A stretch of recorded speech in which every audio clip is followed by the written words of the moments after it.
Assalamualaikum warahmatullahi wabarakatuh. Perkenalkan, saya Andin Ekasari dari kelompok 3A.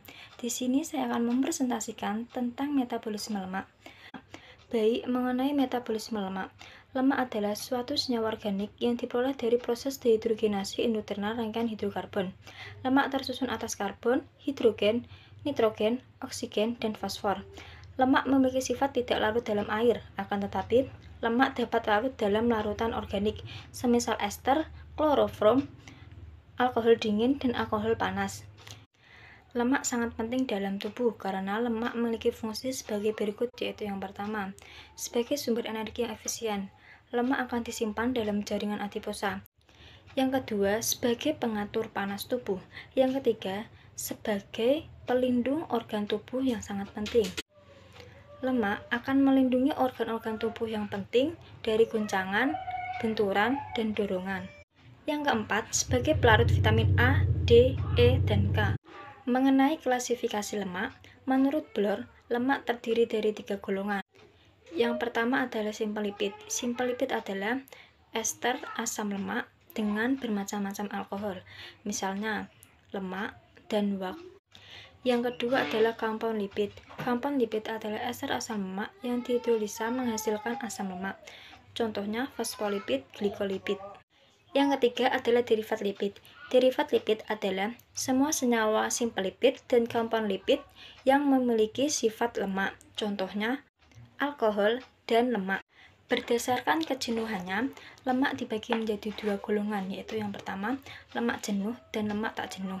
Untuk perbedaan lemak jenuh dan tak jenuh, yaitu lemak jenuh memiliki sifat labil, sedangkan lemak tak jenuh memiliki sifat stabil. Lemak jenuh berasal dari hewan, sedangkan lemak tak jenuh berasal dari tumbuh-tumbuhan. Lemak jenuh memiliki akhiran anoat, sedangkan lemak tak jenuh memiliki akhiran enoat. Contoh lemak jenuh yaitu daging ayam, sedangkan contoh lemak tak jenuh yaitu kacang-kacangan. Komponen-komponen lipoprotein. Yang pertama, polar. Contohnya ester, kolesterol, triacel, gliserol.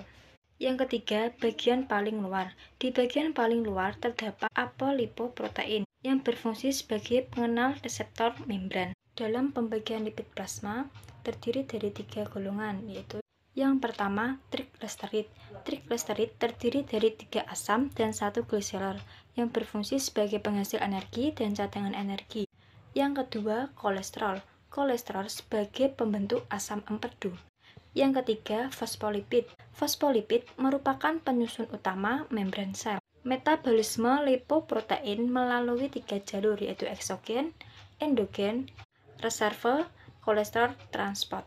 Jalur eksogen dimulai dari makanan masuk ke kilomokron yang dihidrolisis menjadi LPC, lalu diubah menjadi remam kilomikro, lalu menuju ke hati. Untuk jalur endogen dimulai dari VLDL diperoleh dari lipopolisakarida menjadi IDL dan fibrofatty acid. Kemudian IDL dihidrolisa oleh lipopo menjadi LDL dan fibro LDL. Kemudian disebar ke seluruh tubuh. Yang ketiga, reserve kolesterol transport. Jalur ini merupakan jalur pembawa kolesterol dari jaringan dan akan kembali lagi ke hepar.